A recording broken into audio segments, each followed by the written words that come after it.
Hello out there, Dave Duford here at Final Expense Agent Mentor, home of the best final expense sales training on God's green earth. And I'm hopefully going to prove this claim of fact to you right now in this video because I have a bold claim, but it's a very important claim, and it's this. There is one thing that you cannot fail to ignore in your final expense sales marketing, that if you do ignore it, it could ultimately end in the demise very quickly of your final expense marketing business where you go out and sell people. So what is that? What could that one thing be that you could ignore to your own peril? It's really summed up as this. It's the nature of final expense and what we do, and respecting that and how we market for final expense. Sometimes when I talk to a new agent, I'll boil down final expense into a simple 10-word or less sentence. And here's what I mean.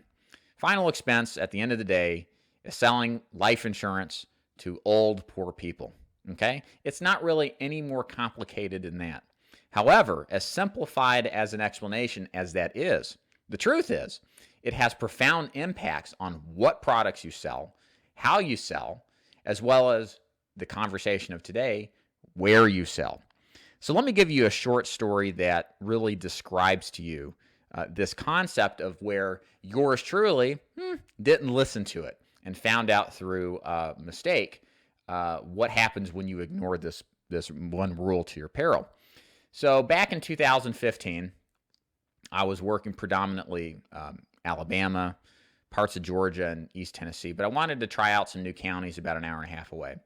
So I live in Chattanooga, Tennessee, and there is this city about an hour and a half north of here, up in the mountains, called Crossville, Tennessee. If you don't know where that is, it's between Knoxville and Nashville, and Crossville is full of a bunch of old people, all right? It's full of a bunch of people that literally lived there their whole lives, or they moved here from the Midwest, or they moved here from the Northeast, and they moved here because they liked the low-tax environment. It's a seasonal type of area. It's not too cold in the winter. And there's a lot of really good golf resorts up here. There's several large resorts that accommodate seniors. So at the time, I thought, you know what? This will be the perfect place to target. It's full of old people, right? I mean, I'll be busy forever. So we dropped mail up there, got tons of leads back. And over the course of the first 2 days in the field up there, I had 15 appointments. I was thrilled. 15 appointments later, all of them I sat with. I didn't sell anything. I didn't sell one policy. I literally sat down 15 times, and about half the time had to explain away to these people who were frustrated that this wasn't some kind of free state of Tennessee insurance. I was using a life insurance lead, very specific, and these people sometimes were yelling at me, mad.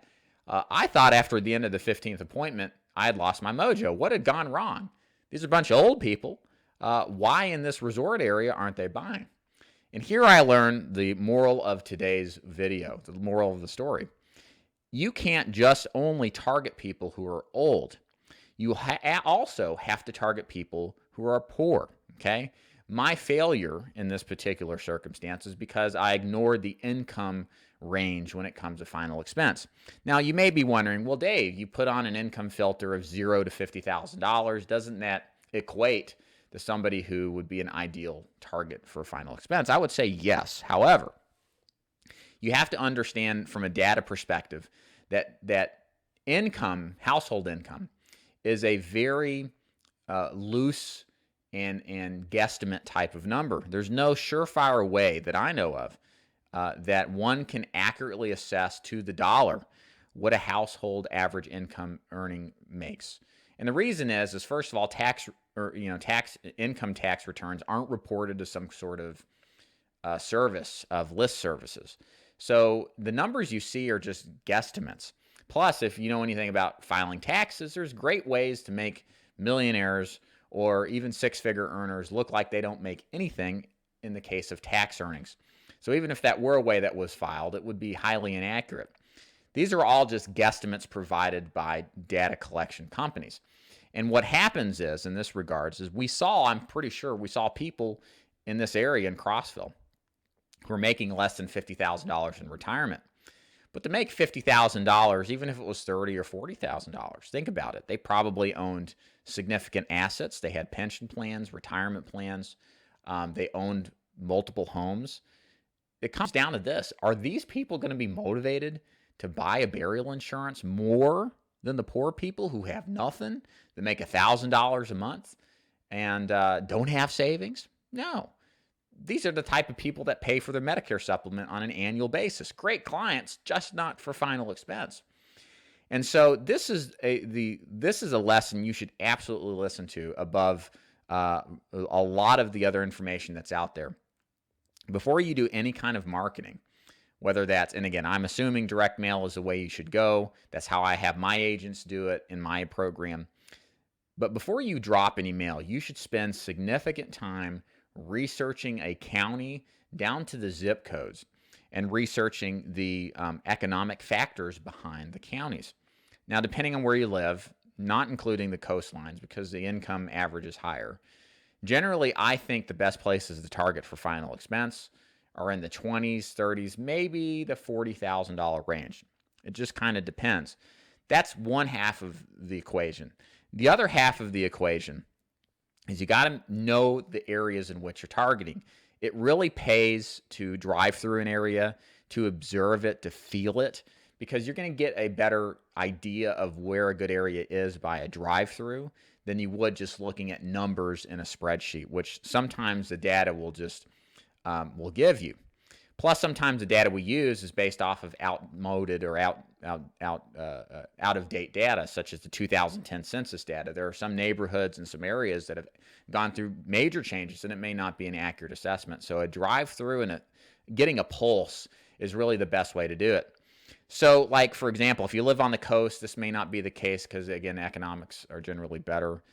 But generally speaking, you got to make sure that you're targeting places that that seem like a small, or I should say small. I was going to say small town America. That's a good place. Blue collar manufacturing, but just don't look wealthy. If you're in suburbia, that's a good sign to stay away from that area. If you're in an area or a zip code or counties where there's lots of $200,000, $300,000, $400,000 homes, middle class, solidly middle class. These are people who don't buy final expense.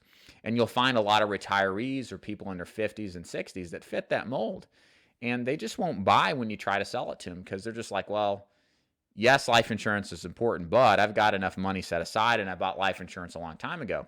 I don't really need to sock on another $50, $100 a month. So yes, of course, there's exceptions. People do buy who do fit that bill all the time. It's just the odds are lower of them buying versus somebody who, maybe lives in a trailer, single, double wide, government housing, makes $1,000 a month or less, doesn't have savings, and they care about their family and they don't want them to be burdened with a cremation or burial. They'll buy all the time relative to the suburbia. So be very cognizant of this. This is pivotal. I have had agents who did not take my advice that have failed out or lost a lot of money, and they kicked themselves in the pants because they didn't take the hour that it took to research to make sure an area is good. Generally speaking, if you go through this process, I'm not guaranteeing that you're going to be successful in this business, but more times than not, I have avoided catastrophe, especially after I learned working in an area where it was a middle-class senior population, essentially, and how destructive it can be to a final expense business. I learned that it's really important to do this stuff ahead of time. And it's funny, and I'll kind of end with this remark, you would think that the lead piece would do the job and that it would somehow have, why would different kind of people respond to it? I don't know. I mean, the same week that I had 15 in a row that didn't buy in a middle-class senior market, literally a county or two over in Tennessee, using the same exact lead piece, I wrote $5,000 in premium. I mean, it was crazy. Same lead piece, but I was back to seeing Tennessee locals, more of a lower income type of area, lower middle even, maybe not so much that. Back to your typical final expense metrics. Everything was smooth, everything was perfect, and I couldn't ask for anything better. It's crazy. This business sometimes will just, make you think, what's going on? But the truth is that your odds are better by avoiding that entirely. And you can. And many vendors like ours in my program will segment by zip codes. We'll eliminate zip codes you don't want to work. And again, it's just a big problem if you just drop a whole zip code without care of which zips they go to, because different zip codes can have different, there's different neighborhoods. There's the wealthy parts of town, the less wealthy, and you got to segment those out that don't fit the bill for buying final expense at. Before I leave, I want to also entice you to buy my new book. It's called Interviews with Top Producing Insurance Agents. Again, if you haven't heard about this book, I interview 13 of the top producing 6- and 7-figure insurance agents in a variety of different niches, such as final expense, Medicare, telesales, disability sales, employee benefits, and agencies and very large agency recruiters. If you're new to this business or struggling and you want to read about how people become successful, not just they don't start successful, they usually have to work hard, go through ups and downs. This is a great primer on what it takes from a mentality standpoint and a hard work ethic standpoint on how to be successful, as well as what techniques these successful agents use to secure themselves amongst the top 5%. If you're also interested in the final expense business, I do, of course, recruit agents in the final expense business. You're welcome to reach out to me there. But you can buy the old book here. It's called The Official Guide to Selling Final Expense Insurance. Great book. Good primer on the final expense business. All of this can be found on Amazon.com. If you just put in David Duford, you'll see my book show up. You can go to my website if you'd like to buy the ebook version. I hope you enjoyed this video. Subscribe if you haven't already. Make sure you thumbs it up. And leave comments below. I like interaction with you. I appreciate my audience. Always a great source for video ideas. Keeping everything legit, even though I don't think I do anything to cause an illegitimacy. But you know what I mean. It's always nice to get interaction from my audience and help them out with their specific questions that they have. So please leave a comment. My name is Dave Duford at Final Expense Agent Mentor. I hope this video helps you out. See ya.